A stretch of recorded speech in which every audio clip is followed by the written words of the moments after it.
नमस्कार। आज हम एक बहुत ही दिलचस्प और रहस्यमयी दुनिया में उतरने वाले हैं। एक ऐसी दुनिया जहां सीधी तिरछी रेखाएं और गोले सिर्फ डिजाइन नहीं, बल्कि हमारे ब्रह्मांड के गहरे राज खोलते हैं। जी हां, आज हम बात करेंगे यंत्र योग की।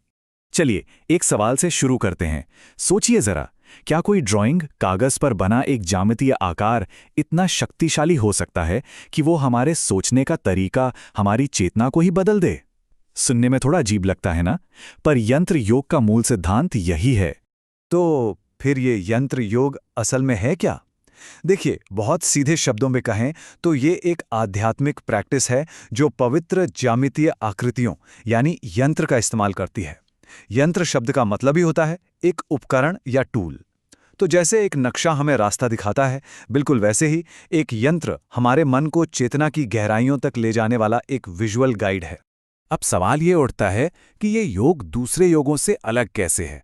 भाई, कुछ योग शरीर पर काम करते हैं, कुछ सांसों पर, लेकिन यंत्र योग ये पूरी तरह से हमारी देखने की शक्ति, हमारी आंखों पर आधारित है। इसे हम देखकर समझने का योग भी कह सकते हैं।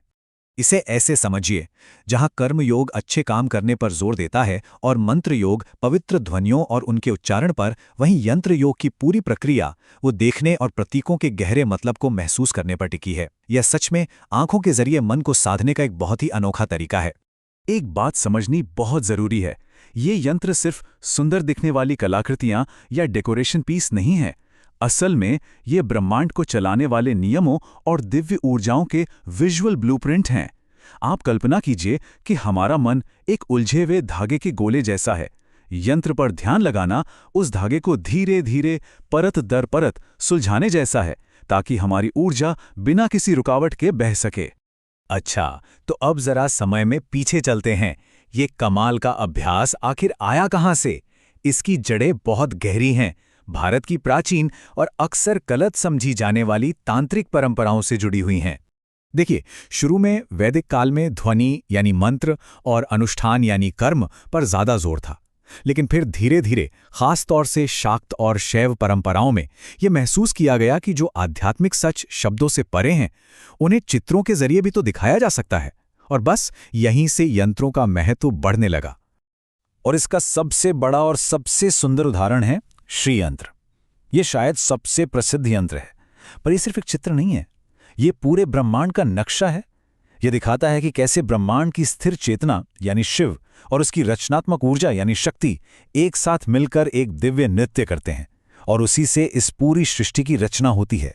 तो ठीक है, हमें रास्ता पता चल गया, पर इस रास्ते पर चलने के लिए हमारे टूल किट में कौन कौन से उपकरण हैं?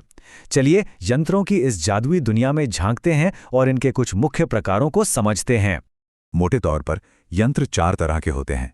पहले हैं देवता यंत्र, जो किसी खास देवी देवता की ऊर्जा से जुड़ने के लिए होते हैं, जैसे लक्ष्मी यंत्र धन समृद्धि के लिए। दूसरे हैं बीज यंत्र, जिनमें शक्तिशाली बीज मंत्र लिखे होते हैं, जो उनकी शक्ति को कई गुना बढ़ा देते हैं। फिर आते हैं ब्रह्मांडीय यंत्र, जो कुदरत के नियमों और ब्रह्मांड की व्यवस्था को दिखाते हैं। और आखिर में है चिकित्सीय यंत्र, जिनका इस्तेमाल ग्रहों के असर को संतुलित करने या मनोवैज्ञानिक शांति के लिए किया जाता है। ठीक है, हमारे पास अब टूल्स भी आ गए, पर सवाल यह है कि इनका इस्तेमाल कैसे करें? देखिए, ये कोई जादू की छड़ी नहीं है, बल्कि एक पूरी तरह से अनुशासित और स्टेप बाय स्टेप यात्रा है। चलिए इसके रास्ते को समझते हैं। ये यात्रा 5 पड़ावों से होकर गुजरती है। सबसे पहले एक गुरु से सही ज्ञान यानी दीक्षा लेना जरूरी है। फिर आता है मन और शरीर की शुद्धि का चरण। तीसरा और बहुत महत्वपूर्ण पड़ाव है त्राटक, यानी बिना पलके झपकाए लगातार यंत्र को घूरना।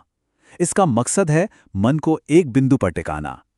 फिर धीरे धीरे उस बाहरी चित्र को अपनी आंखों में बसाकर मन के अंदर देखना होता है। और अंत में लक्ष्य उस चित्र से भी आगे निकल जाना है, उस परम चेतना में स्थिर हो जाना है। तो यंत्र एक सीढ़ी की तरह है, जिस पर चढ़कर मंजिल तक पहुंचना है और फिर उसे पीछे छोड़ देना है। लेकिन आज की इस तेज तर्रार दुनिया में इन पुराने प्रतीकों का क्या काम? क्या ये सिर्फ म्यूजियम में सजाने की चीजें हैं, या आज भी हमारी जिंदगी में इनकी कोई जगह है? एक सवाल जो अक्सर लोगों के मन में आता है, खासतौर पर जो लोग हीलिंग की दुनिया से जुड़े हैं। रेकी में भी तो सिंबल्स का इस्तेमाल होता है, तो क्या ये यंत्र योग का ही कोई नया रूप है? चलिए इस कंफ्यूजन को हमेशा के लिए दूर करते हैं। देखिए, दोनों में बहुत बड़ा फर्क है। यंत्र योग एक बहुत ही प्राचीन भारतीय तांत्रिक साधना है जिसका आखिरी लक्ष्य है आत्मज्ञान या मोक्ष, जबकि रेकी 20वीं सदी में जापान में बनी एक एनर्जी हीलिंग की तकनीक है जिसका मुख्य उद्देश्य शारीरिक और मानसिक उपचार करना है। तो एक का लक्ष्य है मुक्ति, दूसरे का है थेरेपी। दोनों का रास्ता भी अलग है और मंजिल भी। तो आज ये प्राचीन ज्ञान क्यों जरूरी है? पहली बात, ये हमें सिखाता है कि ध्यान सिर्फ आंखें बंद करके ही नहीं, बल्कि आंखें खोलकर भी किया जा सकता है। दूसरी बात, यह मनोविज्ञान के लिए भी एक बहुत ही दिलचस्प विषय है कि कैसे अलग अलग आकार और रंग हमारे सबकॉन्शियस मन पर इतना गहरा असर डालते हैं। और सबसे ज़रूरी बात, ये हमें बताता है कि आध्यात्मिकता के लिए दुनिया से भागने की ज़रूरत नहीं, बल्कि अपनी इंद्रियों का सही इस्तेमाल करके भी परम सत्य तक पहुंचा जा सकता है। तो आखिर में यंत्र योग का सार बस यही है। ये हमें सिखाता है कि ज्योमेट्री सिर्फ मैथ्स की किताबों के लिए नहीं है। ये अपने आप में एक पवित्र भाषा है, एक डिवाइन लैंग्वेज। और अगर हम इसे सुनना और समझना सीख जाएं तो ये हमें खुद तक पहुंचने का रास्ता दिखा सकती है। और हम आज की बात को इसी एक गहरे सवाल के साथ खत्म करते हैं। जरा सोचिए, अगर हमारे चारों ओर मौजूद पैटर्न और आकार, एक फूल की पंखुड़ियों से लेकर आकाशगंगाओं के घुमाव तक, अगर ये सब वाकई में एक भाषा हैं, तो ये हमसे क्या कहने की कोशिश कर रहे हैं? इस पर विचार जरूर कीजिएगा।